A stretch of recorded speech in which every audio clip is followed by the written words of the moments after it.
Assalamualaikum warahmatullahi wabarakatuh. Perkenalkan, nama saya Suci Sukmayanti dengan NIM N1D1191106 dari kelas genap Sastra Indonesia.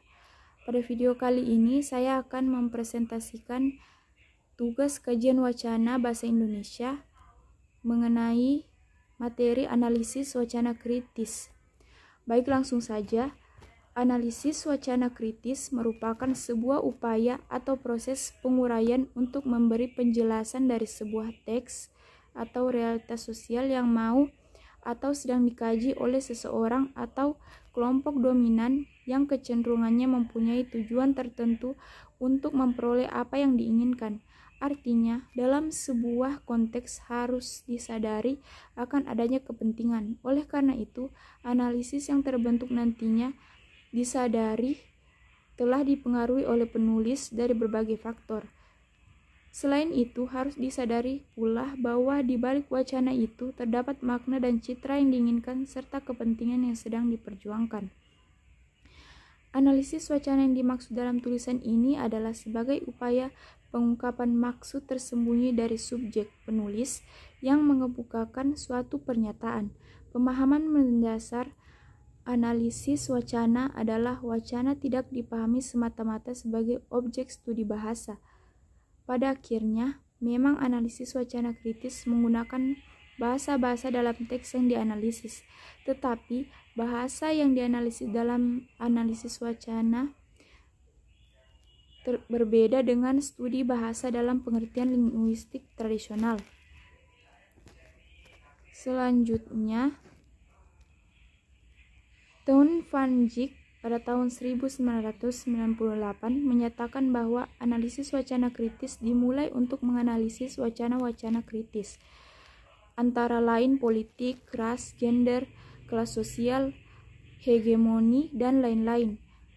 Selanjutnya, Fairclough dan Wodak pada tahun 1997 meringkas tentang prinsip-prinsip ajaran analisis wacana kritis seperti berikut ini. Yang pertama yaitu membahas masalah-masalah sosial.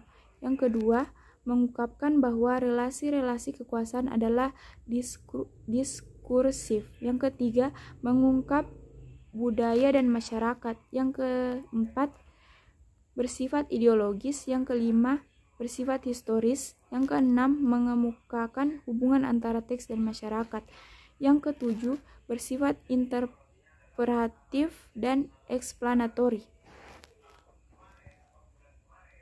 Perbedaan selanjutnya yaitu perbedaan antara analisis wacana dan analisis wacana kritis. Analisis wacana lebih mengkaji pada fenomena linguistik baik mikro maupun makro.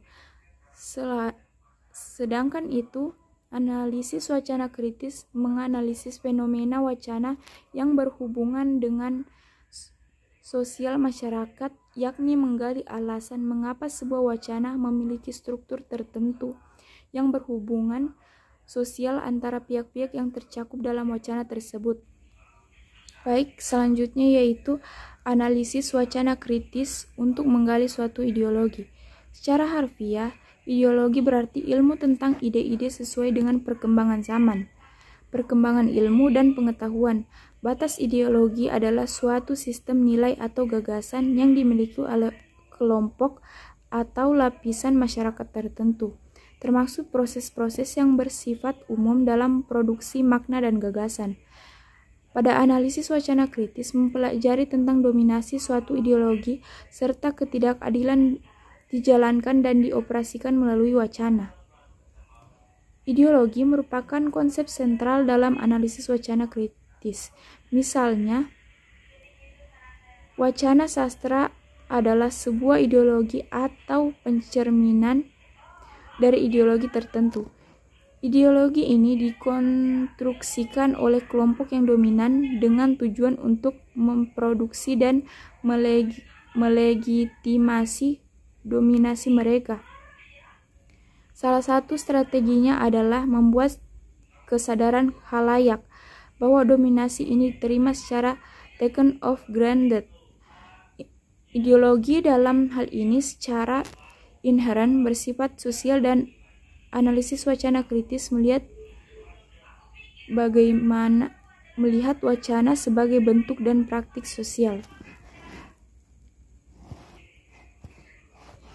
Selanjutnya yaitu studi kritis terhadap bahasa menyoroti bagaimana konvensi dan praktik berbahasa terkait dengan hubungan kekuasaan dan proses ideologis yang sering tidak disadari oleh masyarakat.